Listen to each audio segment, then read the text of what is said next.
listen, for me, I remember I tweeted at about 70 minutes and I was like, of course, the romance of Messi winning it. I was like, right, it's really uneventful. And then, boom, like the pen, and then boom. And it just exploded. And it's funny because they asked who I wanted to win. And I got my predictions wrong, way wrong, throughout the whole tournament. Come on, tell us. I remember I did the whole World Cup talks and I was saying who I thought was, I did not get what, I think I got Argentina to go through, but not to win the whole thing. Okay. So I was like, look, I think France is going to win it. So as soon as I said that, I was like, sorry, French, because you're going to lose, because I just kept on getting it wrong. But I actually sat on the fence. I just watched the final for the final's sake. And listen, it didn't let me down. But how are you going to score a hat-trick in the final and not win it? It's unbelievable, isn't it? When you look at the whole final, like with all the events that it was clouding the whole World Cup. And then you look at all the events leading up to the final, it was unbelievable to get such a great final, and probably one of the best finals I've ever seen. Well, that's where I want to go on, right? Because recency bias is one thing, where we obviously have just witnessed it, so we'll all sit there and go, that's the greatest thing I've ever seen. Yeah. Is it? Is it the greatest final that we have ever seen? I tweeted it, and because I'm a Liverpool supporter, so I remember they was talking about Istanbul, and I was actually on a plane, so I actually didn't watch that final. But for me, and of course, you can only talk about the here and now.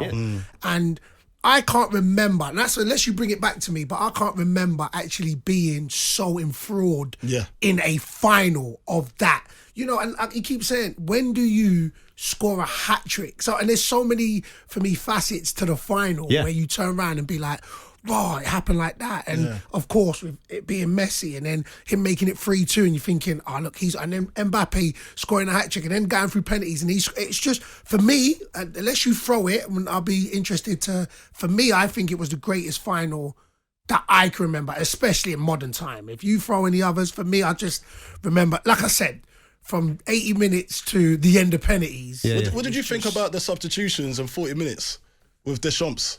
Do you know? Because for me as a footballer, I'm looking, I'll be very, very angry if I got brought off before half time. But you know how it is for footballers. Like, we've got to suck it in and then crack on. Do you know what? That for me, as a player's point of view, and we can talk about players. I've only ever been brought off one time before half time. Because you was injured. No, it was because I was playing bad. Well, personally, listen, I think... I'm trying to help you. No, I know. Listen, the worst thing is I'm trying to be a bit more mature and say I was playing bad, but we wasn't having a good time, and it was the first time, and I remember smashing up the changing room out of anger, and it was the only time in my career, so especially to be brought off at that early time as a player in that cup, especially in the sense where Giroud's been... done well. You know what I'm saying? Done well, But that just shows the elite manager who's not afraid to make decisions, because I remember bringing Dembele and Giroud, you're thinking, France is done. Yeah. And then the changes, it happened. But, boy, you can only look at it because, they didn't win it, but they did change the perpetuity of the game sort of thing. So, but as players... I see Giroud's reaction anyway when he come off, you know what I'm saying, kick the bottle, he's angry. You've got to be. It's natural. You get me? Obviously, the final is the cherry on top of the cake, and I know that there's a lot of things that happened away from the actual football on the pitch which are rightfully being discussed as the narrative of this World Cup in Qatar. But if we were just to talk about the stuff that actually happened on the pitch and the matches that took place, I can't remember a World Cup like this where we've had the upsets. You had the major game where Saudi Arabia turned over Argentina. The day after, Japan are turning over Germany.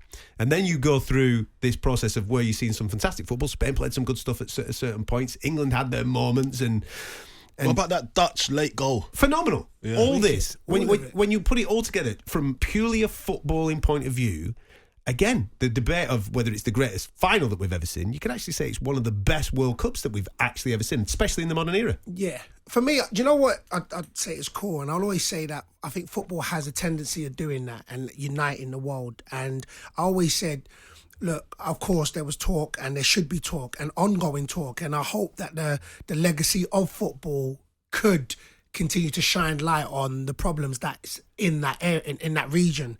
But for footballing's sake, and that's what you want to look at. And I think that's what players were saying, that, you know what, they're going out to play football and hoping that their skill and what they do can bring the world together, and you can actually focus on playing the football. And when you take it at that standpoint, the World Cup was enthralling. And especially, I believe, because we're creatures of habit, we've never seen a World Cup in the winter. Yeah. You know, we're used to being outside and it being sunny and being able to drink and X, Y, and Z, but it was cold, man. You know what I'm saying? So it was a whole different element towards a vibe of watching it. But in a sense of the way they put it on, the way there was, no fighting, there was nothing. It was purely a footballing-based tournament. Look, you can't turn around and you can't speak any highly of it. Well, I had a great time. time. We done one show from the talkSPORT fan zone, didn't we? It was wicked, in Waterloo. mate. And then I watched numerous games down at the Talk Zone, in Waterloo, Talk Zone, fan zone, I'd say, talkSPORT fan zone. But it was like we was all one in that room. It was so, like, the way it was set out, and if I've never been to a place like that before, where all the fans get together and they just have a great time. Yeah. Win, lose or draw, they were there to have a great time. And I felt, with England being gone, well, we had so much high hopes for them, but that last game just wasn't enough. But the USA game, that one we still was upbeat about it, if you understand what I'm saying. We said, you know what, we're going to go into the Wales game, we're going to go and do that. And then the Wales game was unbelievable for us as well. So I just had a great experience the whole tournament. But that's how you're feeling right now, right? And you're right in what you've just said there, Adebayo. The Winter World Cup, it's a fresh thing, it's a new thing. And I think as we sit here right now, everybody's actually feeling good about what we just experienced. How does this now affect the rest of the domestic season? Because this is going to be the big thing, isn't it? At the end of this season, we're then going to look back and say whether it worked or whether it didn't work. Yeah, I mean, listen, for me, and like I said, I'm a creature of habit. I still want the World Cups in the summer. It's always, for me, something nice to go on to after the domestic. That's just my personal. And listen, managers will turn around after the fact. Those who win will say it was great. And those that lose will say, listen, there was a lot of games at the best of times. So now to add a World Cup and now to be able to kick on. Listen, we said it. These teams now, and we do the thing on the Boot Room on Sunday, and we talked about Arsenal, and we said, listen, it'll be after the World Cup that you'll be able to really see Arsenal's testament this season. And I think, look, we can only tell. Look, time will tell. We was sceptical about the World Cup prior, but that's come and gone. It's been good. How have they done in the friendlies, Arsenal?